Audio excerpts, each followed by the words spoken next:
राष्ट्रीय शैक्षिक अनुसंधान और प्रशिक्षण परिषद के केंद्रीय शैक्षिक प्रौद्योगिकी संस्थान द्वारा प्रस्तुत है ध्वनि कार्यक्रमों की श्रृंखला ज्ञान विज्ञान।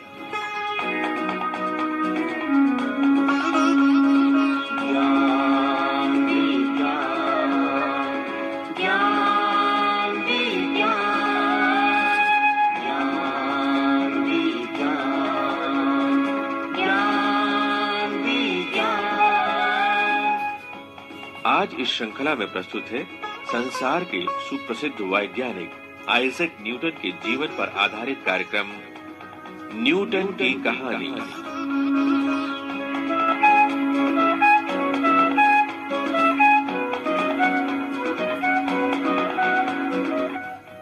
बहुत पुरानी बात है। इंग्लैंड के एक शहर में एक बालक रहता था। एक दिन उसकी बड़ी बहन ने उससे पूछा,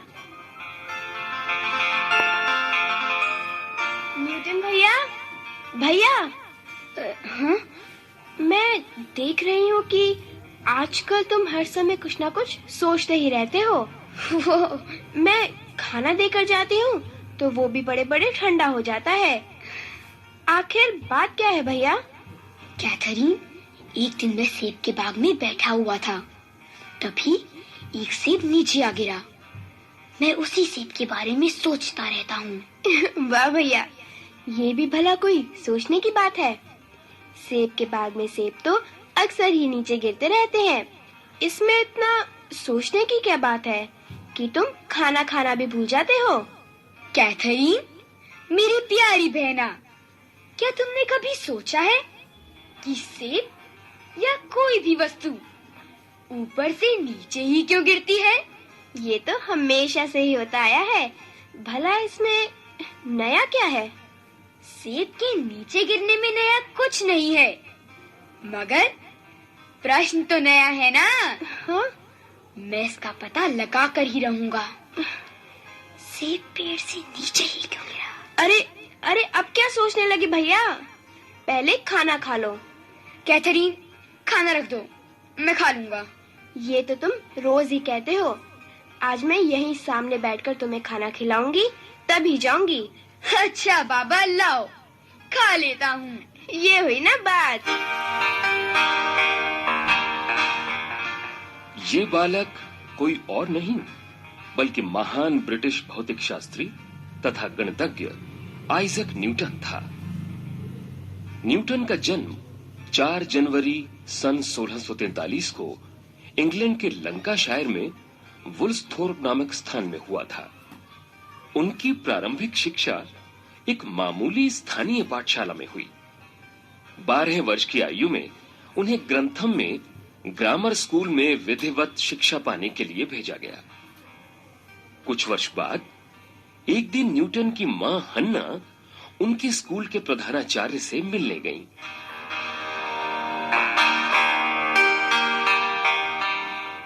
सर, क्या मैं अंदर आ सकती हूँ? आइए मिसेस हन्ना, आइए बैठिए। जी। हाँ मिसेस हन्ना, कहिए। सर, मेरा बेटा न्यूटन पढ़ाई में कैसा चल रहा है? देखिए मिसेस हन्ना, न्यूटन एक बहुत ही शांत, सौम्य और चिंतनशील स्वभाव का बालक है। हाँ सर, वो तो वो शुरू से ही है, किंतु वो कुछ पढ़ता लिखता भी है कि नहीं? देखिए मिसेस हन्ना, न्यूटन को नई नई खोजें करने तथा मैकेनिकल काम करने में गजब की महारत हासिल है। एक बार उसने एक पवन चक्की बनाई। क्या आप जानती हैं मिसेस हन्ना कि वो कैसे चलती थी? नहीं, आप बताइए। न्यूटन ने चूहे की पूंछ में धागा बांध दिया और धागे का दूसरा सिरा पवन चक्की से बांध दिया। अच्छा। अब जब चूहा उछल कूद करता या दौड़ता तो पवन चक्की चलती।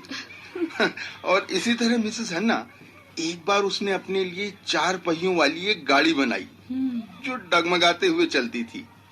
उसे वो अंदर बैठे बैठे ही मोड़ भी सकता था। अच्छा।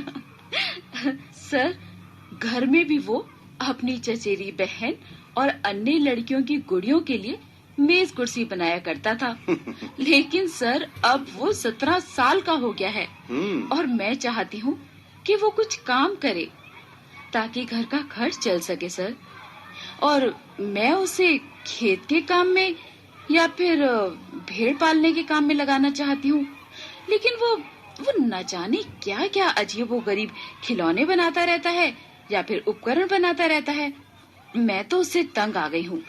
देखिए मिसेस हन्ना, जहाँ तक मैं न्यूटन को समझ पाया हूँ, मैं तो यही कहूँगा कि स्कूली शिक्षा पूरी करने के बाद आपको उसे कैम्ब्रिज विश्वविद्यालय में भेजना चाहिए। सर लेकिन मैं उसकी पढ़ाई का खर्च नहीं उठा सकती। इसकी चिंता आप ना करें, वो एक होनहार विद्यार्थी है जी। उसके लिए मैं उसकी स्कूल की फीस माफ कर सकता हूँ। शुक्रिया सर, फिर तो मैं उसे आगे पढ़ने के लिए जरूर भेजूंगी। जरूर भेजिएगा मिसेस हन्ना। जी।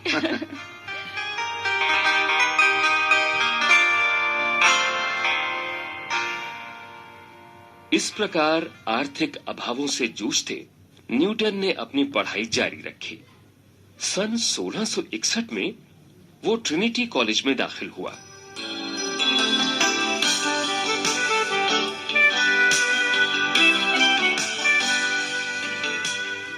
वहां वो अपना खर्च बाकी अमीर बच्चों के व्यक्तिगत कार्य करके निकालता था। कैम्ब्रिज में न्यूटन ने फ्रेंच दार्शनिक रेने डिस्कार्टे की पुस्तकों को पढ़ा और तभी से उसने अपने आसपास के पर्यावरण, पदार्थों की प्रकृति, प्रकाश, रंग, ब्रह्मांड के नियम आदि पर प्रश्न करने शुरू कर दिए।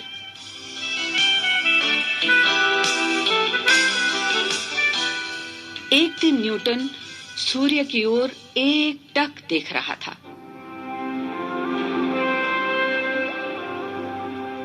तभी उसका मित्र विलियम वहां आया।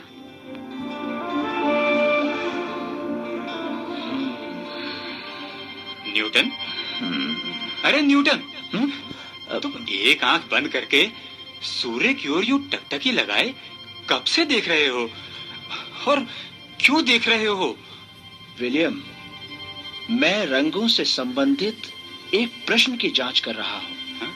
इसीलिए सूर्य की ओर एकटक देख रहा हूँ। लेकिन तुम कब तक ऐसे ही देखते रहोगे? जब तक सभी रंग बदल नहीं जाते। मगर इससे तो तुम्हारी आंख खराब हो सकती है। हाँ, वो तो है, किंतु मेरे पास इस प्रश्न की जांच करने का कोई दूसरा उपाय भी तो नहीं है। मुझे देखने दो।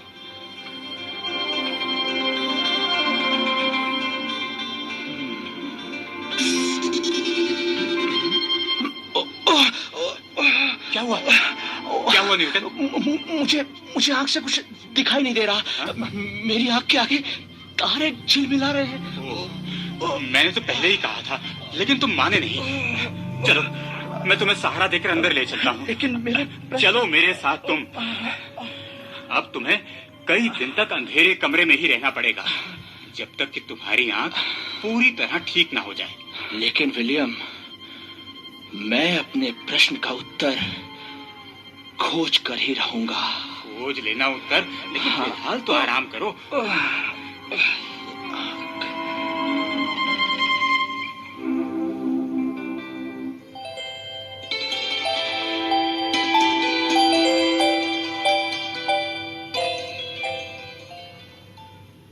सन 1665 में इंग्लैंड में प्लेग की महामारी फैली।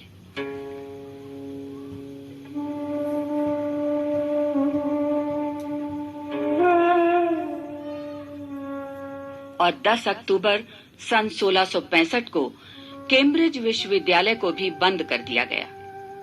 न्यूटन को अपने घर लौटना पड़ा।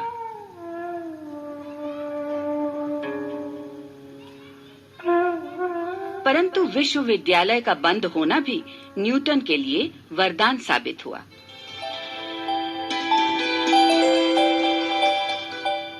अब न्यूटन पढ़ाई से छुट्टी पाकर पूरा समय अपने शोध कार्य पर लगा सकता था।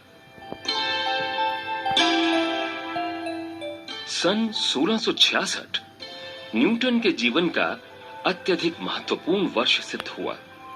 इसी साल न्यूटन ने आधुनिक कैलकुलस पर 3 शोध पत्र प्रस्तुत किए।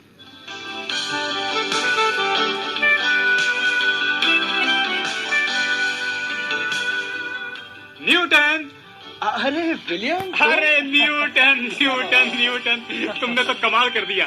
तुम्हारे इन शोध पत्रों की पूरे यूरोप में धूम मची हुई है और 23 वर्ष की छोटी सी आयु में ही तुम यूरोप के प्रमुख गणितज्ञ बन गए हो। अच्छा न्यूटन, क्या तुमने कभी गैलीलियो और जॉन केपलर की इससे संबंधित पुस्तकें पढ़ी हैं? हाँ विलियम, गैलीलियो ने अपनी पुस्तक में वस्तुओं के वापस धरती पर गिरने की बात कही है और जॉन केपलर के अनुसार सभी ग्रह सूर्य के चारों ओर चक्कर लगाते हैं।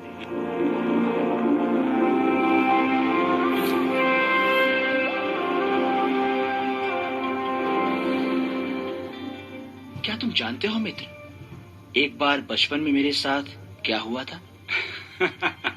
भला मैं कैसे जान सकता हूँ, मैं कोई ज्योतिषी तो हूँ नहीं। अच्छा बताओ क्या हुआ था? मैं एक दिन बाग में सेब के पेड़ के नीचे बैठा था और एक सेब मेरे सिर पर आ गिरा। फिर मैं कई दिन तक यही सोचता रहा कि ये सेब पेड़ से सीधा धरती की ओर ही क्यों गिरा, दाएं बाएं या ऊपर क्यों नहीं गया। तब से ये प्रश्न मुझे लगातार परेशान करता रहा। लेकिन विलियम, अब मुझे कुछ कुछ समझ में आ रहा है। हाँ? क्या समझ में आ रहा है?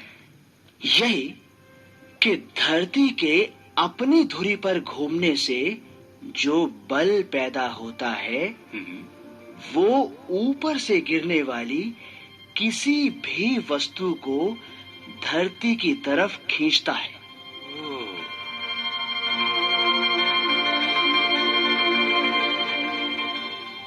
और उसे हवा में इधर उधर या ऊपर नहीं जाने देता। अच्छा अच्छा अच्छा, हाँ, यही है इस प्रश्न का उत्तर।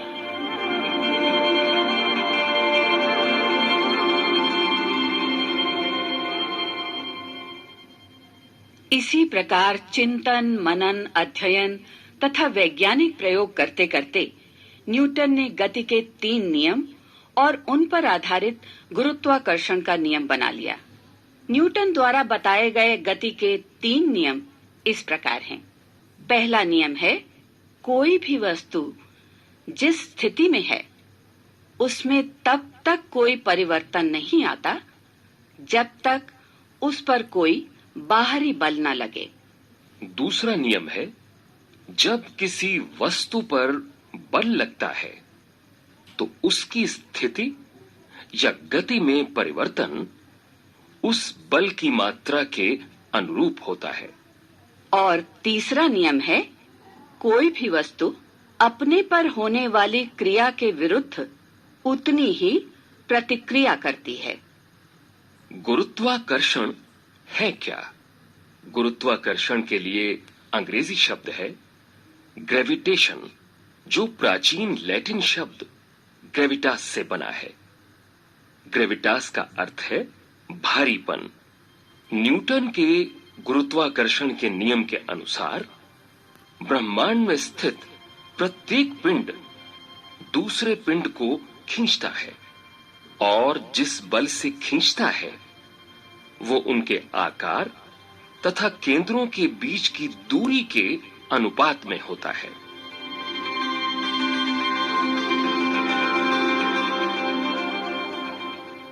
न्यूटन ने सन 1668 में एक नए प्रकार की दूरबीन बनाई। इस दूरबीन की प्रसिद्धि तथा उपयोगिता ने न्यूटन का नाम पूरी वैज्ञानिक बिरादरी में चमका दिया।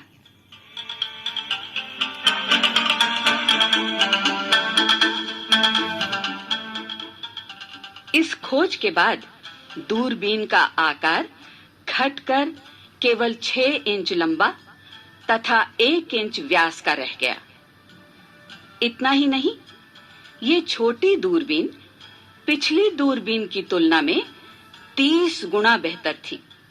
बृहस्पति, शनि आदि दूर स्थित ग्रहों को देखने में ये दूरबीन विशेष रूप से सहायक थी।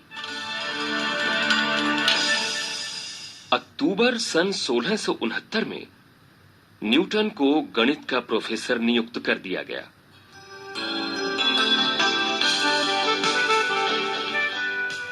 सन 1696 में वे लंदन मिंट के वार्डन तथा सन 1699 में वहां के मास्टर बन गए।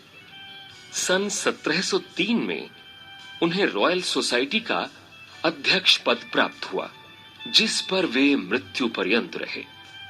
सन 1705 में क्वीन एनी ने उन्हें नाइटहुड की उपाधि से सम्मानित किया। इस उपाधि से सम्मानित होने वाले न्यूटन पहले वैज्ञानिक थे।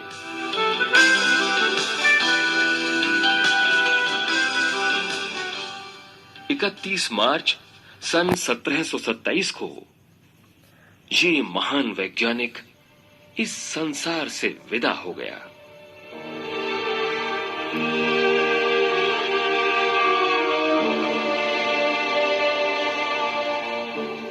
न्यूटन ने कई पुस्तकें लिखी।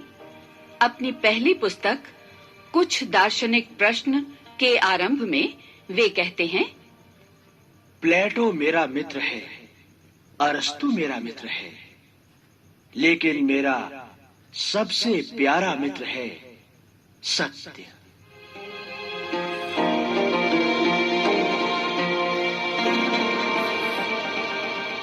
न्यूटन की प्रसिद्धि का प्रमुख आधार है सन 1687 में प्रकाशित उनकी अद्भुत पुस्तक mathematical principles of natural philosophy. इसे संक्षेप में प्रिंसिपिया भी कहते हैं। आधुनिक विज्ञान के इतिहास में ये पुस्तक मील का पत्थर मानी जाती है। सन 1704 में न्यूटन की एक और महत्वपूर्ण पुस्तक ऑप्टिक्स प्रकाशित हुई। ऑप्टिक्स में न्यूटन ने प्रकाश का सिद्धांत प्रस्तुत किया। न्यूटन के समय तक रंगों के बारे में अजीबोगरीब तथा अलग-अलग धारणाएं थीं। जैसे कि प्रिज्म किसी भी प्रकाश को रंगीन बना देता है, परंतु न्यूटन ने सिद्ध किया कि सफेद रोशनी अलग-अलग रंगों से बनी होती है और प्रिज्म उन रंगों को केवल छितरा भर देता है, यानी अलग-अलग रंगों को दिखा देता है।